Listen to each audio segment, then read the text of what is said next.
Nedra, would you like to get us started? I would, Josh, thanks. Did anyone here at the White House authorize or raise any objections to Secretary Clinton using her personal email account while at the State Department? Well, Nedra, what I can tell you is that the very specific guidance has been given to agencies all across the government, which is specifically that employees of the Obama administration should use their official email accounts when they're conducting official government business.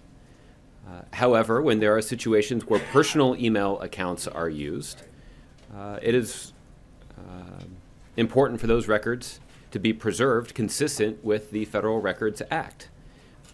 In fact, the President signed into law a bill at the end of last year that clarified the guidelines for how those personal emails can be properly stored and maintained. This is part of why the State Department has asked all of the previous secretaries of state who have used any email as they were conducting official U.S. business to send their emails to the State Department so they could be properly preserved and maintained. Secretary Clinton's team, in response to that request, reviewed her emails and complied with that request by sending all of the emails on her personal account that pertain to her official responsibilities as Secretary of the State. They did that even though many of the records were already maintained on the state system, because those records were emails between the Secretary of State and State Department employees using their official government email address. So are you saying that her use of her personal email solely was appropriate, or was it in violation of this policy?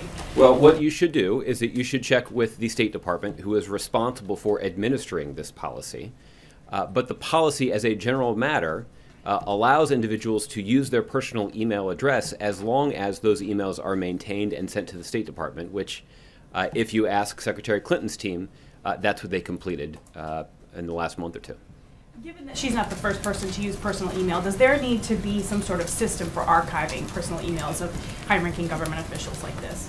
Well, that is part of this law that I referred to that the President signed into law at the end of last year, that it does establish clearer guidelines for how individuals, if they are using their personal email to conduct official business, can ensure that those records are properly maintained. Now, the official guidance that we offer to administration employees, and it's certainly the guidance that I've followed here personally when I've been at the White House, is that I use my official government email address when I'm conducting official government business. It saves me the additional step of having to take a personal email and forward it to my government email so that it can be properly maintained. Now, it's not incredibly uncommon for one of you or one of your colleagues to send an email to my personal address. A few of you have it.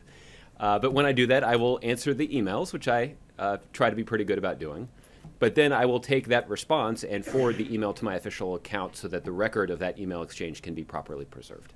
Can you